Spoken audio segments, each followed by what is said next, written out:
Is Halo Infinite really free? Now, I know what it says on the price tag on Steam, but the sad reality of it is, no matter what 343 and Microsoft may tell you, Halo Infinite is not actually free. Now, I know what you're thinking here. Wait, broke. It is free. You can download the game right now, free of charge. But before you click that dislike button and click off the video immediately, hear me out. Over the years, there have been a lot of free-to-play games that are chock full of microtransactions for the players to buy.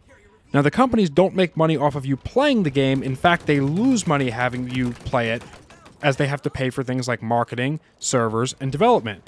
But what they bank on is that you will buy a few of the in-game items with real money. This has been a strategy long used in free-to-play games, and it generates millions, if not billions of dollars for the companies that make them. Take Apex Legends, for example, or Fortnite, two of the most very popular and successful free-to-play games right now. Now, this free-to-play model has been used successfully in recent years for many popular games, not just those, and then not successfully in some others. But the biggest things we should focus on here is the fact that Halo Infinite and Halo in general is not like these other games. Apex Legends and Fortnite were their own separate thing. They had no legacy to uphold, they didn't have a past really, and yes, I know Apex has some very loose ties to Titanfall, but it never claims to be in style or in title a successor to Titanfall, nor does it try to fill in its shoes in terms of gameplay or structure. Fortnite was its own thing as well. It's not as if Fortnite was some well-established franchise with a long list of prior games, books, and other media of rich, detailed lore. No, Fortnite is basically standalone. Halo is not. If you're on my channel, I don't need to tell you about how much Halo has had a lot of added to its universe and gameplay over the years, some for the better, some for the worse, but what it doesn't have is a fresh start. No matter how hard 343 have tried to spiritually reboot the franchise with Halo Infinite, as was their intention, there was still going to be a certain level of expectation of what was going to come with their new game. As is the case with all things, prior actions set precedent. This is true outside of gaming as well, whether we look at things like law or even just the way people think. If one action yields one result, we expect the same to happen in subsequent times. We expect consistency. Now, 343 has always been inconsistency in their delivery of the Halo series in terms of what's included in the final package. Halo 4, we got campaign, multiplayer, Spartan Ops, as well as Forge and Theater on launch. A complete package, at least one that was similar to most Halo games before it. Halo 5, we got campaign, and then we only had a 4v4 arena multiplayer, with modes like Big Team and Forge to come later. Theater is to this day still broken. Halo Infinite, we got multiplayer by itself first, then we got campaign, recently we've got Forge, and as of yet, to my knowledge, there is no announcement of any kind of firefighter horde mode. So this inconsistency isn't a strength clearly, but that's another topic for another video. What we have here with Halo Infinite is more like a free trial than a free game. Let's look at mobile games for example. Many of them allow you to download a watered-down demo version for free, but in order to unlock all of the game's features, you have to pay what's usually a one-time fee to get access to the full game. The same was true for a lot of non-mobile games in the past, and there's even a few out there today that still do it. You could download or even obtain an actual disc that would have demos on it that would contain a portion of the game, so you, the player, could then experience that game to a limited capacity without having to make an actual purchase. This was a very pro-consumer system where a player could test the gameplay and functionality of a game that they were thinking of purchasing before actually committing to buying it. So this in and of itself is actually a quite good model, so what's the problem? The problem is, Halo Infinite never marketed it itself as a demo, nor does it price its quote-unquote final game as a demo. It markets itself as a full, complete, finished game when in reality it's far from. Halo Infinite is a beta at best, and more realistically, a money printer at worst. Right off the bat, in order to get the full, quote-unquote, experience that Halo Infinite offers, you need to pay $60 for the campaign for some reason. I've never understood why 343 feels justified in charging $60 for a third of the game when you consider that Halo Reach came out in 2010, or even Halo 4 in 2012, we got campaign, multiplayer, and a third game mode included as well as Forge on release. Halo Infinite gives you only the campaign for $60, which again is going to be a topic for another video. But it makes me ask, if the campaign is $60 on its own, and cosmetics cost loads in the in-game store, is this game actually a free game? The whole time I've played Halo Infinite, it seems to meet all the characteristics for more of a free trial rather than a free-to-play game, taking both the characteristics of free-to-play, with having lots of microtransactions, and those of a free trial, with having very limited amounts of content for the player to experience. I mean, as we speak, this game is so starved for content that players are going crazy with the Forge mode, making maps for the game faster than ever, with many claiming that the Forge mode has saved Halo.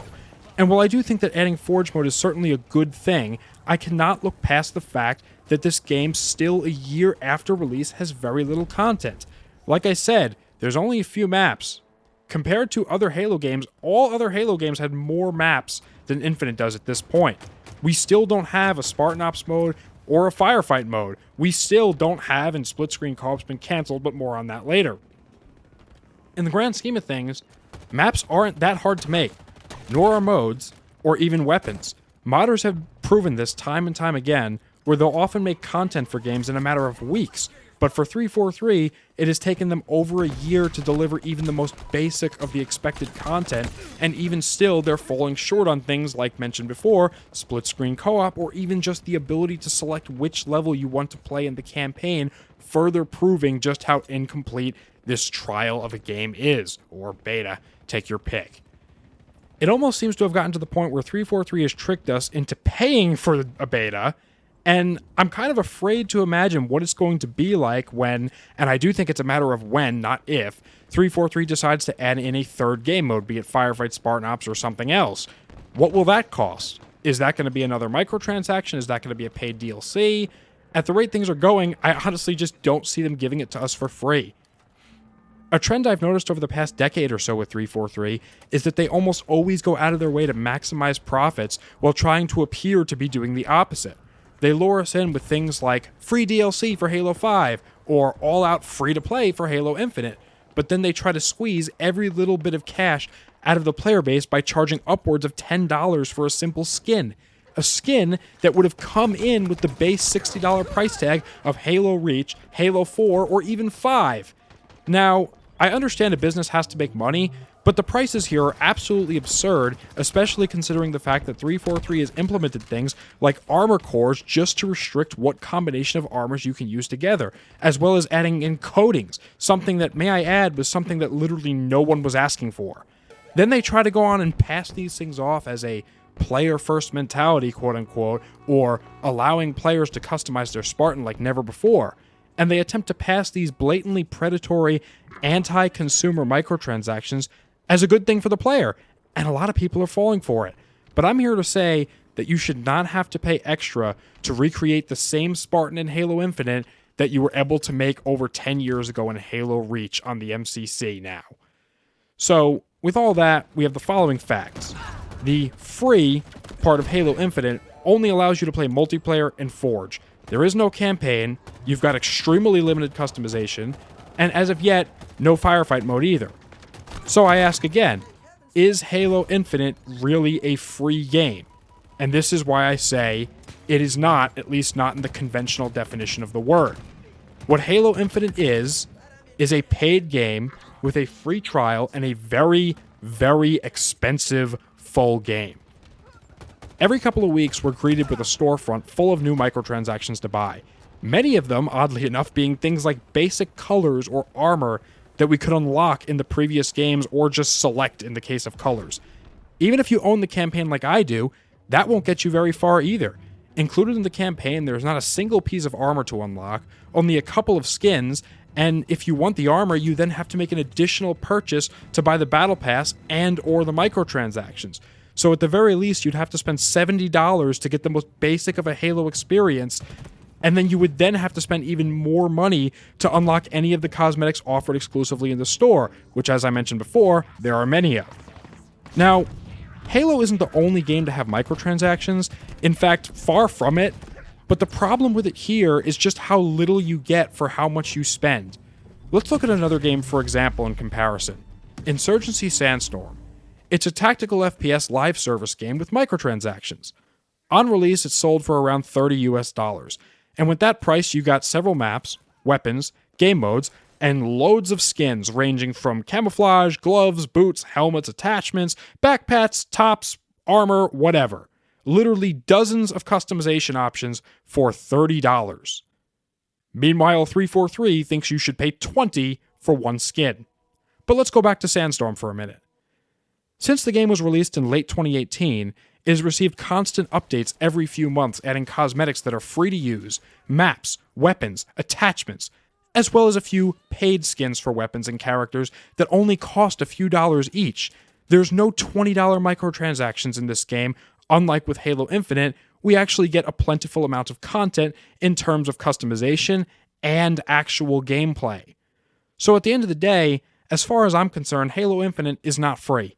It's a broken, free trial of a cash grab meant to manipulate and give the illusion that it offers lots of content when it in fact does not. And a final note. For those who would defend 343 or Microsoft by saying they formally apologized recently for the state of the game, let me just say that they apologized for Halo 4, the original launch of MCC, Halo 5, and now Halo Infinite. We've received so many apologies, but no tangible changes to the way these games are produced have been made. Every release, we always end up with a buggy, cash-grabbing, unfinished mess, while 343 hides behind their egos and money until they're inevitably forced to admit that they fucked up. So keep that in mind before you dislike this video. But that's going to be it for me today, guys. I hope you enjoyed this video. I enjoyed making it, and I hope you enjoyed listening to it.